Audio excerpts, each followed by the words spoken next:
Assalamualaikum warahmatullahi wabarakatuh.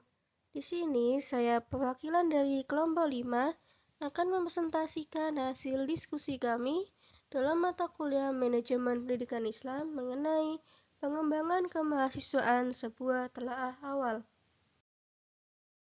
Kami di sini beranggotakan 3 orang, yaitu saya sendiri Febiana Solehah dan rekan saya Syifa Aulia Febrina serta Septian Dwi Permana.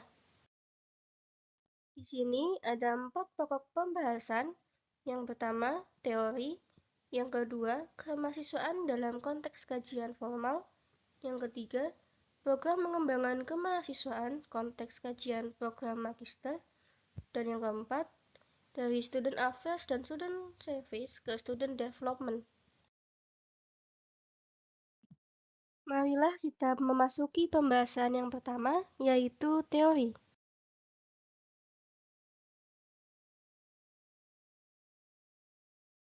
Sebelum saya jelaskan apa saja teori pendukung pengembangan kemahasiswaan, alangkah lebih baiknya kita mengenal terlebih dahulu apa sih mahasiswa itu. Jadi, mahasiswa adalah kaum intelektual yang mampu memberikan peran dirinya secara profesional dan proporsional di masyarakat ataupun di dunia pendidikan. Peran mahasiswa tidak hanya sekedar kegiatan pembelajaran di bangku perkuliahan, maupun di perpustakaan yang ada hubungannya dengan disiplin ilmu yang sedang ia tempuh. Namun sejatinya lebih dari itu. Dalam merealisasikannya, mahasiswa harus dibekali dengan kemampuan akademik maupun non-akademik. Dalam hal akademik, dapat diterapkan melalui beberapa mata kuliah yang mengkaji tentang pengembangan kemahasiswaan. Sedangkan dalam bidang non-akademik, dapat diterapkan melalui organisasi.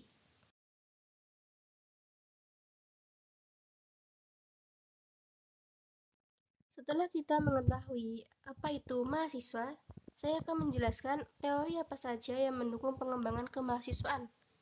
Teori pendukung pengembangan kemahasiswaan ada 3, yaitu teori pengembangan kepemimpinan, teori psikososial Erikson, dan teori perkembangan moral.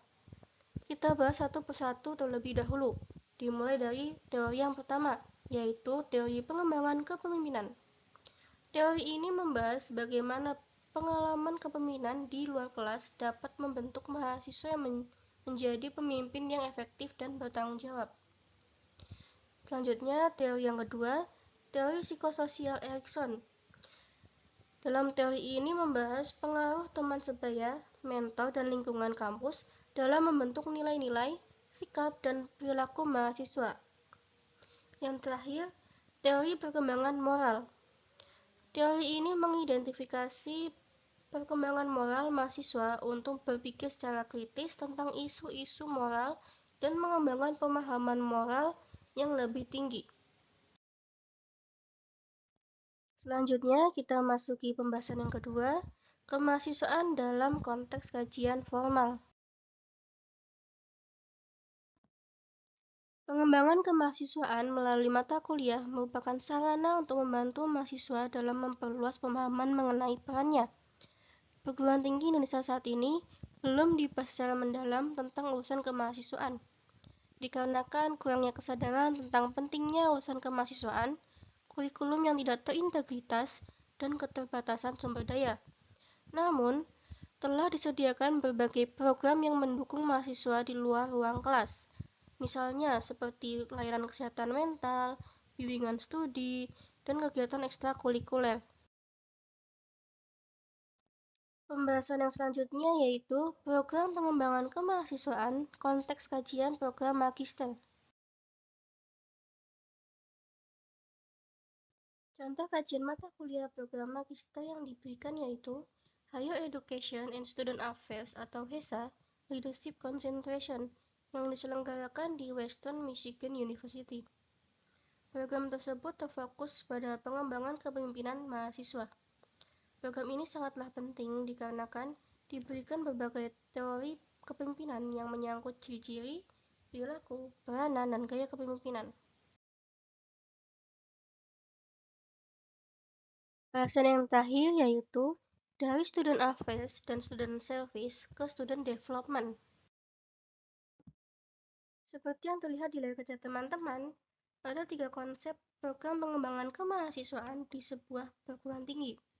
Ketiga konsep ini tidak dapat dipisahkan karena memiliki keterkaitan. Dalam hal ini, program yang paling umum adalah student development, kemudian student service, dan yang paling spesifik adalah student affairs. Kita mulai dulu dari yang paling umum, yaitu student development.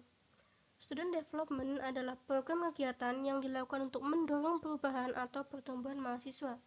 Misalnya seperti pengembangan keterampilan soft skill mahasiswa untuk meningkatkan keterampilan komunikasi mereka.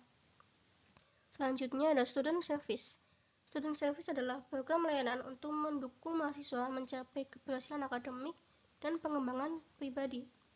Misalnya yaitu layanan karir yang membantu mahasiswa mengeksplorasi berbagai pilihan karir yang cocok dengan minat mereka. Dan yang terakhir adalah student affairs yang paling spesifik.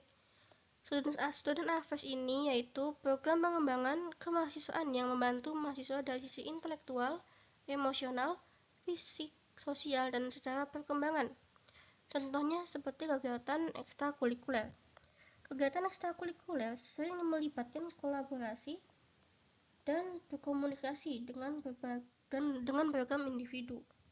Hal inilah yang akan membantu mahasiswa mengembangkan keterampilan komunikasi interpersonal yang kuat.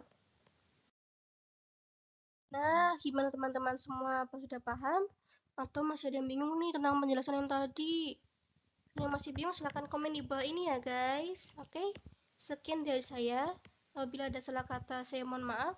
Wassalamualaikum warahmatullahi wabarakatuh.